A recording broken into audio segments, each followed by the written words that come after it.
लिखने पढ़ने वालों के लिए किताब पत्रिका प्रमुखता सम्मान है, और उसके सम्मान में अगर खड़ा होना भी पड़े तो कोई बड़ी बात नहीं। अच्छा कि आप तो खड़े हो गए। पत्रिका और पुस्तकें हम लिखने पढ़ने वालों के लिए सबसे पहले प्रिय होनी चाहिए।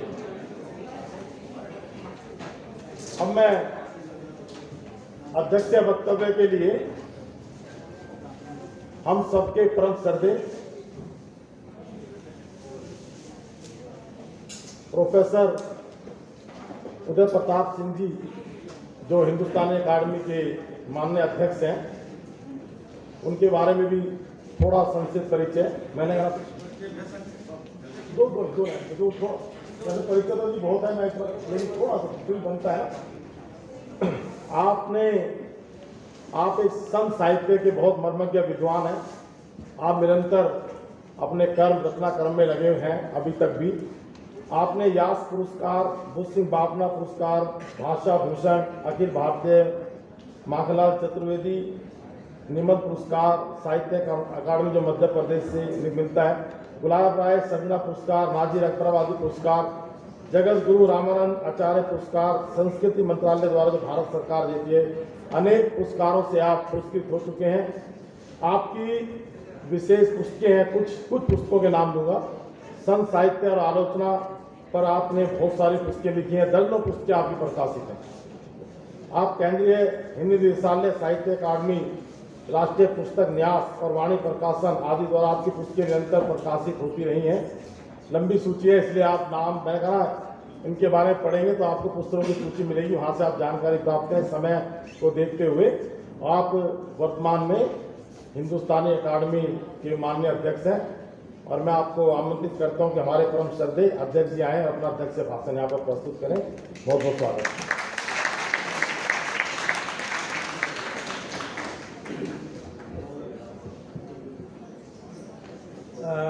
डॉक्टर मनोज कैन जी से मैं कम ही बोलूँगा, ये आप जान लीजिए, क्योंकि मेरे पास समय भी नहीं है और बार बार कहा जा रहा है कि दूसरा सत्र प्रारंभ होने जा रहा है, इसलिए मेरे ऊपर समय का दबाव है। तो मैं 5-7 मिनट में अपनी बात आपके सामने रखना चाहता हूँ। मंच पर उपस्थित प्रोफेसर कृष्णा शर्मा जी, जो आपके महाविद्यालय की प्राचार्य हैं, प्रोफेसर अवनिजेश अवस्थी जी, जिनका परिचय आप सभी लोग जानते हैं, प्रोफेसर अनिल राय जी, जो हमारे पूर्वांचल के हैं और दिल्ली में काफ़ी नाम कमा रहे हैं, हम लोगों को बड़ी प्रसन्नता होती है, और प्रोफेसर सुरेंद्र नारायण जी तथा इस सभागार में बैठे हुए तमाम लोग, अनंत विजय जी, एसोसिएट एडिटर दैनिक जागरण, पत्रकार लोग एक पत्र में रहते नहीं हैं, इधर से उधर उधर से इधर, लेकिन इनका हम देखते हैं कि जब से हम देखते हैं ये कहीं पत्र में पड़े हुए हैं दैनिक जागरण में, और इनके साहित्यिक लेख भी आते हैं, आप लोग कभी ध्यान से देखेंगे अनंत विजय जी के। तो वो ये सबको मैं, प्यारे विद्यार्थियों, बच्चों, अध्यापक बंधुओं, मैं हिंदुस्तानी अकेडमी, हम लोग, आप लोग राजधानी में हैं और हम लोग राजधानी के बाहर एक छोटे से महानगर में, नगर में हैं, लेकिन मैं यह जानता हूं कि हम लोग जितना काम करते हैं शायद राजधानी में उतना काम नहीं होता है, साहित्य के लिए, संस्कृत के लिए और तमाम चीज़ों के लिए। हमारे बीच में प्रोफेसर संजय दुबे जी भी हैं, इनका भी हम स्वागत करते हैं, अभिनंदन करते हैं। ये बहुत बड़े पद पर हैं, आप लोग दिल्ली में रहते हुए भी इनसे परिचित नहीं होंगे, इसलिए कि दिल्ली के लोग काम से काम, आगे फिर कोई काम नहीं, और हम लोग जब आते हैं तो पूरा दिल्ली मचते हैं कि कौन कौन है। फिलहाल हिंदुस्तानी अकेडमी एक ऐसी संस्था है जिसकी स्थापना 1927 ईस्वी में आज़ादी के पहले हुई, और अब वो अपने शताब्दी वर्ष के करीब है। उसकी जो पत्रिका है हिंदुस्तानी, जिसका नाम है, ये निरंतर 1931 से निकल रही है और आज तक निरंतर निकल रही है। इधर पत्रिका के तेवर कलेवर में सुधार हुआ है, ऐसा लोग कहते हैं तो मुझे आभास होता है। आज़ादी का ये जो अमृत महोत्सव है, इसके अवसर पर महारानी लक्ष्मीबाई को केंद्रित करके यह अंक निकाला गया है। आप चाहेंगे तो ये अंक आपको प्रयाग से मिलेगा, और आप चाहेंगे अपना आलेख देना तो आलेख भी इसमें छपेगा। उद्देश्य यही है कि नई पीढ़ी में हमारी बात पहुँचे। आज़ादी का जो अमृत महोत्सव है, यह कोई साहित्यिक पर्व नहीं है। साहित्य के माध्यम से हम इतना ही कहना चाहते हैं कि हमारी बात अगर युवा वर्ग में नहीं पहुंचेगी, केवल विश्वविद्यालय के प्रोफेसरों में पहुंचेगी तो कोई बात बनेगी नहीं। इसलिए हम आपके बीच आए हुए हैं, अपना संदेश लेकर के आए हुए हैं कि हमारी एकेडमी केवल प्रदेश में काम करती है, लेकिन पिछले वर्ष मेरे ध्यान में आया कि एकेडमी को अखिल भारतीय स्तर का बनाना चाहिए। अपने कार्यकारिणी में मैंने प्रस्ताव रखा और प्रस्ताव को सर्वसम्मत से पास किया गया, और ये बहुत प्रसन्नता की बात है कि प्रदेश से बाहर पहली बार दिल्ली में एकेडमी आई हुई है आपके बीच में कार्यक्रम करने के लिए। फिर हम लोग राजस्थान, फिर हम लोग कलकत्ता, और इस तरह हम लोग अब घूमेंगे पूरे देश में और बताएंगे कि साहित्य संस्कृति क्या है।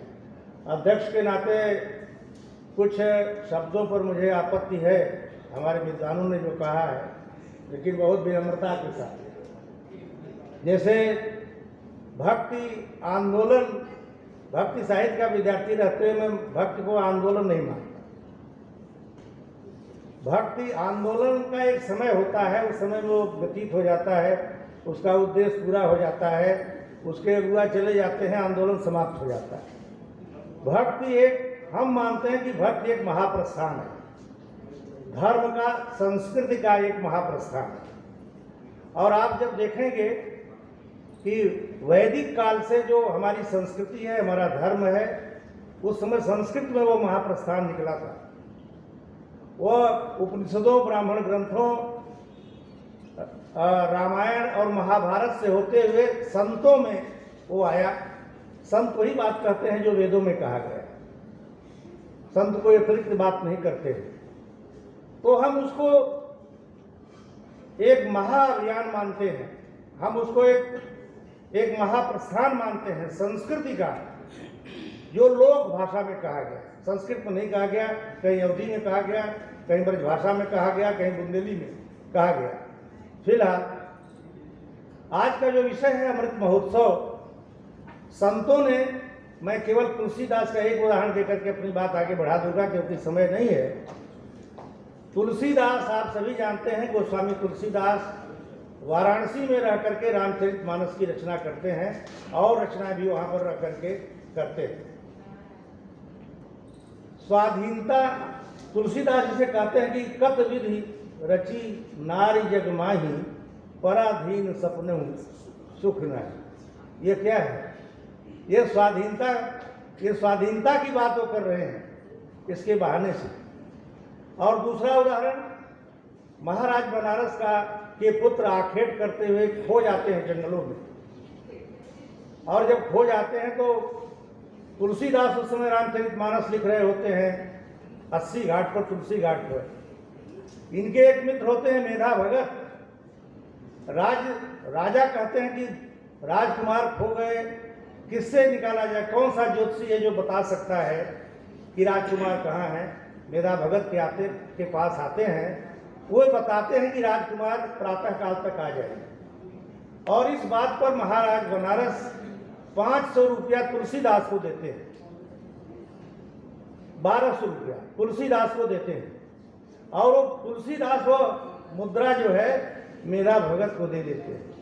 कहते हैं 1200 मुद्राओं से 12 हनुमत विग्रहों की स्थापना काशी में की जाए, और 12 हनुमत विग्रह, हनुमान की 12 मूर्तियां काशी में लगाई गई। उनका एक उद्देश्य था कि ये अखाड़ा होगा, यहाँ पहलवान होंगे, हम लोग बलवान होंगे और हम लोग स्वाधीन होंगे। ये उनकी एक मन में उनकी एक चेतना थी। 12 अखाड़े बने, 12 मूर्तियां बनी।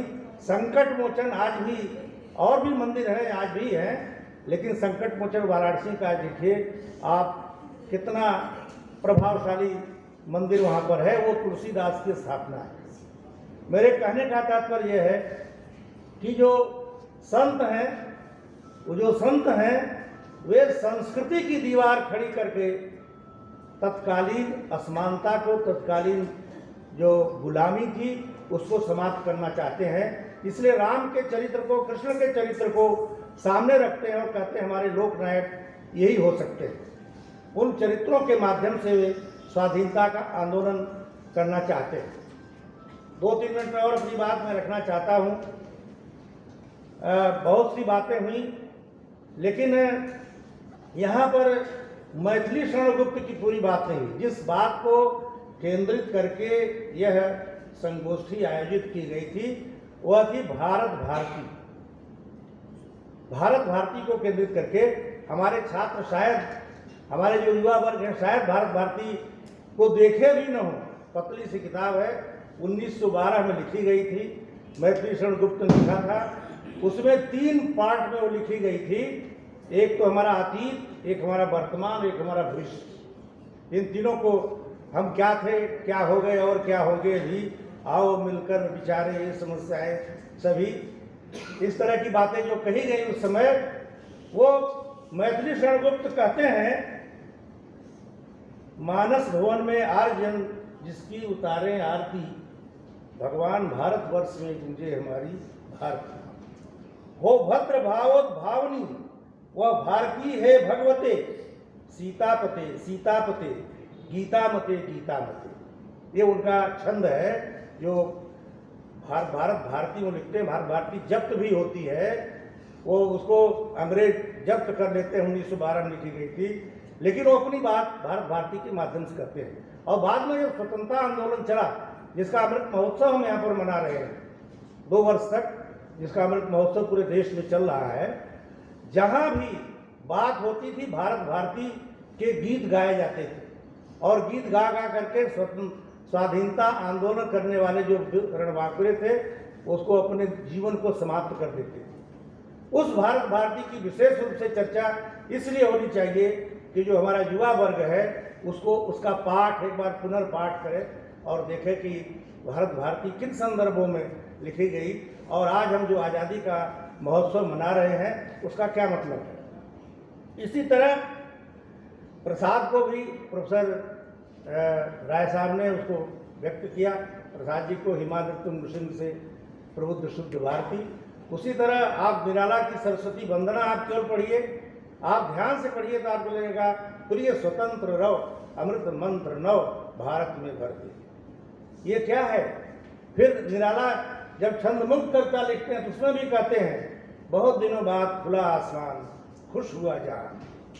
कहते हैं बहुत दिनों बाद खुला आसमान खुश हुआ जहां। बहुत दिनों बाद स्वतंत्रता का जो आसमान का बादल हमारे छाया हुआ था वो निकल गया और हम लोग प्रसन्नता से रह रहे। हमारी जो युवा पीढ़ी है अगर हमारे इन लोगों को नहीं पढ़ेगी तो स्वाधीनता के, आज़ादी के अमृत महोत्सव को सही ढंग से नहीं समझ सकेगी। इसी के साथ ही साथ भारत भारती जो लिखा गया, बहुत बड़ी रिपोर्ट दैनिक जागरण में आई थी 3-4 महीना पहले, जहाँ तक मैं जानता हूँ। उसमें जिसकी चर्चा की गई काला कांकर के राजा रामपाल सिंह और हाली मुसद्दस राय कृष्णदास, इन दोनों के सहयोग से भारत भारती लिखी थी। और शैली क्या थी हाली मुसद्दस की थी कि किए पे सिफर जिसने सातों, इस्लाम पर लिखा है, किए पे सिफर जिसने सातों समंदर, वो डूबा दहाने में गंगा के आकर, वो गंगा के दहाने में डूब गया। यहाँ की संस्कृति पर वो कुछ कर नहीं पाया। इस तरह के भाव लेकर के वो रचना रची गई थी। मैं बहुत उधर नहीं जाना चाहता हूँ। उसके साथ ही साथ मैथिली माखनलाल चतुर्वेदी को जब हम याद करते हैं, मुझे तोड़ लेना बनमाली उस पथ में देना तुम फेंक, मातृभूमि पर शीर्ष न वाले जिस पथ जाते वीर अनेक। ये लड़ाई लड़ रहे थे और गांधी जी से के साथ वो लड़ाई लड़ रहे थे। गांधी जी से उनके बड़े डिफरेंसेज हो गए थे कि ये ले लो अपना स्वतंत्रता, मुझे नहीं चाहिए, मैं तो चल रहा हूँ।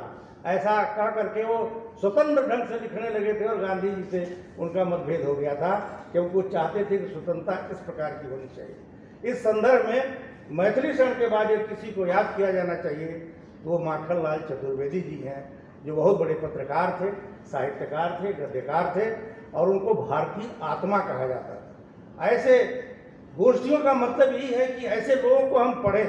हम लोग भी जब गोष्ठियों का विषय दिया जाता है तो किताबों को ढूंढते हैं, पढ़ते हैं, कुछ ज्ञान बढ़ता है।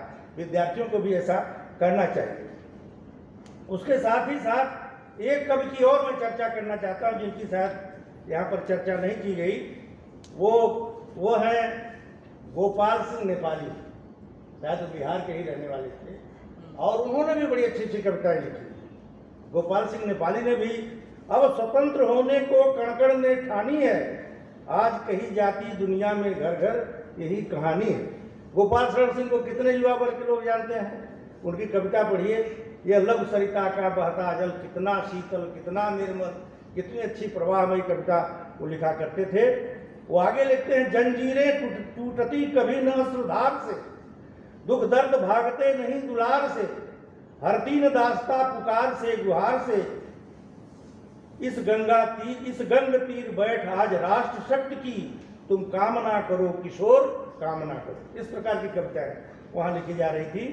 और एक कविता में और कहते हैं, आजाद रहा देश तो फिर उम्र पड़ी है, मंदिर भी है गिरजा भी है मस्जिद भी खड़ी है, संघर्ष बिना जिंदगी आंसू की लड़ी है, तलवार उठा लो तो बदल जाए नजारा, 40 करोड़ को हिमालय ने पुकारा। उस समय 40 करोड़ हमारी जनसंख्या थी, आज तो 140 करोड़ हो गई। उस समय इस तरह की बातें तमाम कवि कर रहे थे, वही नहीं कर रहे थे। कानपुर के जो पार्षद थे वो विजयी जो तिरंगा प्यारा झंडा ऊंचा रहे हमारा, यह झंडा गीत लेकर के चेन्नई के सड़कों पर लोग अपना बलिदान कर रहे थे। बंकिम बाबू ने वंदे मातरम लिखा, सुभद्रा कुमारी ने झांसी की रानी लिखा, बंशीधर शुक्ल का खूनी पंजा लिखा गया, तमाम चरखा गीत लिखे गए। एक माहौल, एक वातावरण पूरे देश में बनाया गया कि हमारी आज़ादी कैसे मिलेगी। इन वीरों को भी हमें याद करना होगा। समय नहीं है, अपनी बात कुछ और मैं कहना चाहता था, लेकिन एक दो शेर दे करके अपनी बात समाप्त करना चाहता हूँ। जो इस तरह के लोग हैं जिनकी चर्चा आई है, मार्क्सवादी लोग हैं या कम्युनिस्ट लोग हैं, जिनको अज्ञे जी ने लिखा है कि मैं क्या करूं, मेरी दाहिनी आंख कानी है, मैं उसे देख ही नहीं पाता, इसलिए वाम अस्त्र चलाता हूं, इसलिए वाम। ये अज्ञे जी की पंक्ति मैं आपके सामने रखना चाहता हूं। वे लोग आज़ादी को कितना उपेक्षा की दृष्टि से देखते हैं, हमें उधर नहीं जाना है। हमें नए ढंग से अमृत महोत्सव के अवसर पर नए भारत का निर्माण करना है और उसकी नींव हमारे हिंदी कवियों ने पहले ही डाल दिया था। ऐसे लोग जो आज़ादी को या बलिदान को बहुत हल्के में लेते थे, उनको एक शायर ने कहा है कि दुश्मन रहा है देश का, दिलदार नहीं है, इंसानियत का वो अमलदार नहीं है तोड़ता स्याही से शहीदों के खून को, गद्दार है गद्दार वो फनकार नहीं है। ऐसे लोगों को हमें चिराने देना चाहिए और नए माहौल में भी उनको करना चाहिए। और कभी तो कहता है, दरो दीवार से हसरत से नज़र करते हैं, खुश रहो अहले वतन हम तो सफ़र करते हैं। धन्यवाद।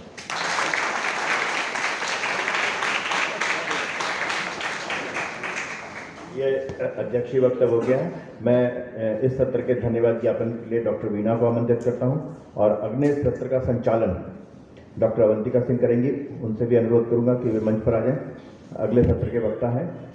उसके बाद तत्काल पश्चात जो है भोजन का होगा और उसके पश्चात आखिरी सत्र होगा। ज़्यादा सत्र रखे नहीं हमने, हम विलंब से हैं लेकिन बहुत ज़्यादा विलंब नहीं है। आपको तसल्ली से सुनने को भी, बौद्धिक भूख भी आपकी शांत होगी और बाद में उधर की भूख भी शांत होगी।